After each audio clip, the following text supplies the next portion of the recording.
Today we are working Psalm 21. The uses in traditional psalm magic for Psalm 21 include blessings of bounty, to calm storms, for help and protection when at sea, to increase one's spiritual vibration, and to invite prosperity into one's life. Today I want to use this psalm to allow for any battles we are fighting to be fought on our behalf. It doesn't matter what kind of battle it is that you have. Bring it to mind, and we'll use this psalm to let that battle be fought on your behalf. The way we work the psalm is simple, easy, and effective. We read the psalm out loud all the way through once without stopping. This recitation is commonly known as an incantation. For step 2, we go back through that psalm, and we consider each verse in turn. And we try to find some meaning behind the words that may not be apparent at first, hidden meanings, occult meanings. And so we have to dig, we have to search, we have to roll up our sleeves and do some work. It doesn't matter how good you think you are at this, by the way. Just the effort of doing this dislodges those magic seeds that are inherent in each verse and plants them in the deep mind, which is fertile ground. And those seeds take root. They grow, they blossom forth, and they bear fruit after their kind. And that's exactly what you and I are going to do together right now with Psalm number 21. The king shall joy in thy strength, O Lord, and in thy salvation how greatly shall he rejoice. Thou hast given him his heart's desire, and hast not withholden the request of his lips, Selah. For thou preventest him with the blessings of goodness. Thou settest a crown of pure gold on his head. He asked life of thee, and thou gavest it him, even length of days forever and ever. His glory is great in thy salvation. Honor and majesty thou hast laid upon him, for thou hast made him most blessed forever. Thou hast made him exceeding glad with thy countenance. For the king trusteth in the Lord, and through the mercy of the Most High he shall not be moved. Thine hand shall find out all thine enemies, thy right hand shall find out those that hate thee. Thou shalt make them as a fiery oven in the time of thine anger. The Lord shall swallow them up in his wrath, and the fire shall devour them. Their fruit shalt thou destroy from the earth, and their seed from among the children of men. For they intended evil against thee. They imagined a mischievous device, which they are not able to perform. Therefore shalt thou make them turn their back, when thou shalt make ready thine arrows upon thy strings against the face of them. Be thou exalted, Lord, in thine own strength, so will we sing and praise thy power. Verse number 1 starts out with, The king shall joy in thy strength, O Lord, and in thy salvation how greatly shall he rejoice. So let's define these two characters. First of all, let's talk about who the Lord is. The Lord is the tetragrammaton in the Hebrew Bible. In psalm magic, it's a symbol for the one power, the one source, the one force, the one substance in all the universe. And there is only one. And since there's only one, nothing can oppose it. And this is the attitude of mind and the orientation that we take when we start a psalm spell. Because if we understand that there is only one, not one among many, not one that is better than others, but only one, we recognize that since there's only one, we are part of that one, because there is no separation. We are as a sunbeam is to the sun. We're not disconnected. We're an expression of the oneness. One with this force is a majority. Anything this force is for, nothing can be against, and therefore our success in this spell is assured. That's the attitude of mind that we conjure for ourselves, that we orient ourselves toward. Now, the king is you. And we've done other royal-type psalms before. The earthly sovereign is a representation of you, and the kingdom or the empire is your life and every aspect of your life. When it says, the king shall joy in thy strength, O Lord, we are commanding ourselves to take up the mantle of our own sovereignty, of our own monarchy, and understand that our power to effect change in our monarchy comes from having joy in the strength of the infinite. And strength in the King James Version of the Bible frequently is a translation from a word such as geburah, which has to do with military strength in war and battle. First and foremost, we are acknowledging ourselves as the monarch, and we are acknowledging that the strength required to overcome and win this battle lies in the infinite, not in us as separate beings. And in thy salvation, how greatly shall he rejoice? You are setting yourself up as sovereign to rejoice. That's your end goal here, is to have the rejoicing of your spell having been fulfilled. Thou hast given him his heart's desire and hast not withholden the request of his lips. What is it that you want? Your heart's desire.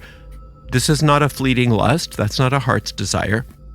This is not something that you, quote, should do because somebody told you you ought to do this or you ought to be or have this. Whatever the thing is that you brought to the psalm, it's from your heart. And if it's the request of your heart, it's saying here that the infinite has already given you your heart's desire and has not withheld any of it. It's up to you. It says the request of his lips. It's up to you to request it. The ball's in your court. Ask and it will be given. But you got to ask. What do you want? For thou preventest him with the blessings of goodness. Thou settest a crown of pure gold upon his head. Just imagine yourself being coronated. And it says it's already been done, but you can act as though you're remembering your coronation. Just sit and notice the feeling of the infinite putting a crown upon your head and recognizing that you are the sovereign of your life, that you are the beloved of the infinite, and that you are here for grand and glorious purposes. Notice the difference in your attitude toward things and what you're here for and your purpose here and what your problems represent and what your goals represent when you understand that you're here as a divine emissary, that you are here to set up shop as a representation of the infinite, as an extension of the infinite, and that your whole empire is here to reflect the glory of that. He asked life of thee, and thou gavest it him, even length of days forever and ever. Your health, your life, your purpose, your function, the desires of your heart, the things you want to be, the things you want to do, and the things you want to have that come from your heart, they have already been granted you. But for them to be released into manifestation, you must ask. It says, he asked life of thee. Think about the principle of life itself. Whatever your life exists of and exists as, that is your kingdom. That is your empire. His glory is great in thy salvation. Honor and majesty hast thou laid upon him. So that's the formula for getting what you want in this situation, giving the honor and majesty to the source of what is. Now, in a religious context, if you give honor and majesty to the Creator, it's some dude up in the sky, far, far away. And boy, I hope God doesn't forget me. I hope I get what I want. I have to placate that darn God's ego, and maybe he will give me what I want. That's not what we're talking here. The infinite is within you. So think about that image again of the sunbeam from the sun. The sunbeam can't be separate from the sun. Does that even make sense? That there's going to be a beam of sunlight bopping around the universe separate from its source? No, there's no possible way. Where does the power of the infinite reside? Within it. It's not outside of it. Please help me. It's within it. That's why the kingdom of heaven is within you. That's why the infinite is within you. That's why you are one with your source. There's no place that it stops and you start. The only difference between the two of you is that you did not make it. It made you. It extended itself as you. But you're still just as glorious as the rest of it all.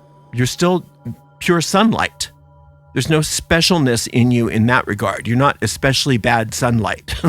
There's no difference in quality of sunlight from beam to beam. They're all part of the same sun. His glory is great in thy salvation. Honor and majesty hast thou laid upon him. That glory is the glowingness of the light that you are an extension of. For thou hast made him most blessed forever. Thou hast made him exceeding glad with thy countenance. If you are staring at the face of the infinite, you're always going to be glad. But if you turn your face away from the infinite and you start thinking of yourself as a separate sunbeam again, you start thinking in those bizarre, insane ways that you're separate from your source, your gladness is cut off. Not because you're being punished, but because of what you're doing. If you go turn off the light, close the door, and hide under the covers, and then complain, why is it so dark in here? It's not that you're being punished, it's because you cut yourself off from all the light. And so here it's telling you that it's through the countenance that you are exceeding glad, meaning turn and face the infinite. Become aware of your oneness with this infinite. For the king trusteth in the Lord, and through the mercy of the Most High he shall not be moved. When it puts things in the past tense, there's several reasons why it can do that. The most common in magical perspectives is it speeds up the result. The king is you. You already trusted in the infinite. And through the mercy of the infinite, mercy means the solving of the problem, the granting of the desire, the successful outcome of whatever the operation is. That's the mercy. And through the mercy of the Most High, he shall not be moved. So when the infinite manifests your desire, it's permanent. It's permanent. There's nothing that can undo it. That should make you very glad, understanding that by doing this kind of work, whatever it is that you brought to the psalm, when you let it get done, when you allow for that manifestation to happen, there's no undoing it. Nobody can stop you. You are invincible in that regard. Everything changes now, and we're now speaking to the king and not the infinite. So this is the psalmist talking to you personally. Thine hand shall find out all thine enemies. So it's because of what you've done, it's because of this spell, and because you have put yourself in alignment with the infinite, and you have turned your face to the infinite, and you've understood that you're not separate from the infinite, and you are working as an extension of the infinite, that these things are going to happen for you. Thine hand shall find out all thine enemies. So whatever it is that's caused you to come to the psalm to have the infinite fight your battles for you, you're going to find out what that is, because some of these things are seen and some of them are not seen. You're going to find out the truth here. Thy right hand shall find out those that hate thee. So your own battle hand here is being guided by the infinite. And when it says, shall find out those that hate thee, it's not talking about other sunbeams. It's talking about the ego mind. It's talking about the entire structure of thinking that believes in lies. So if that manifests as other people that are your enemies, fine. But it can also be circumstances that manifest that way. It can be financial problems. It can be arguments. It can be health problems, whatever it is that brought you here. Those are the enemies. Your right hand shall find out those that hate you. You're going to figure it out. It's going to be clear to you. Thou shalt make them as a fiery oven in the time of thine anger. Isn't that nice? Throw the problems in the oven. The Lord shall swallow them up in his wrath, and the fire shall devour them. Now, what is this fire? This fire is the fire of the infinite itself. So from the point of view of the ego, it's scary as scary can be, because the ego isn't real. The ego doesn't exist as life. It has no life force. The ego is a lie. The ego is an illusion. So when the fire of eternity is burning and all of the illusions get swallowed up into this fire, it's wonderful for all of us because we're all alive. We are all sunbeams and all of our problems are getting solved. But from the point of view of the ego, it's really scary. And these are very scary images for a reason. Their fruit shall destroy from the earth, and their seed from among the children of men. Whatever the problems are that you need help with, Their sustenance is going to get cut off. They're going to be starved to death, and their seed, meaning their ability to reproduce. My mom had an infestation of mice once. It's like the last thing we wanted was these mice to reproduce. It did not help things. And so our problems have a way of reproducing. Well, now our problems can't reproduce. And not only can they not reproduce, they're being starved out, and they're going to have to wither away and die. For they intended evil against thee. They imagined a mischievous device, which they are not able to perform. The ego is a mischievous device. That's what the ego is. It is our own cleverness used against us. All of the genius that we were born with, all of the creativity that we were born with, all of the glory that we were born with is being used in service of a lie that we are separate and that we want to destroy ourselves. That's the ego's bottom line goal. Self-destruction and the convincing that you are alone, that you are separate. When the mind takes for granted these lies, it uses all of the wonderful creativity that we were created with to propagate those lies and to address those lies and to respond to those lies, which ends up in self-destructive tendencies.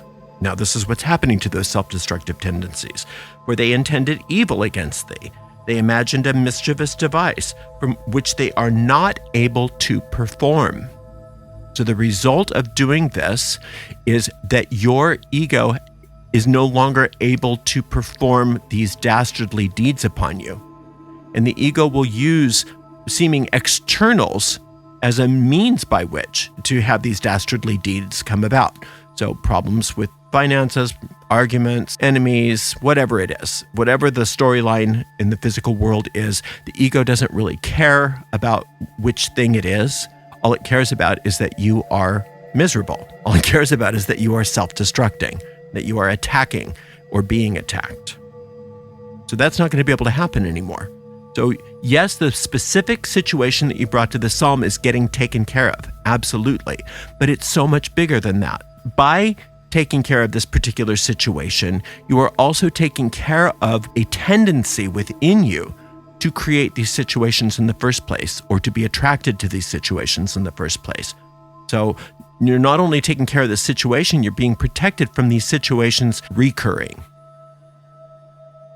Therefore shalt thou make them turn their back, when thou shalt make ready thine arrows upon thy strings against the face of them.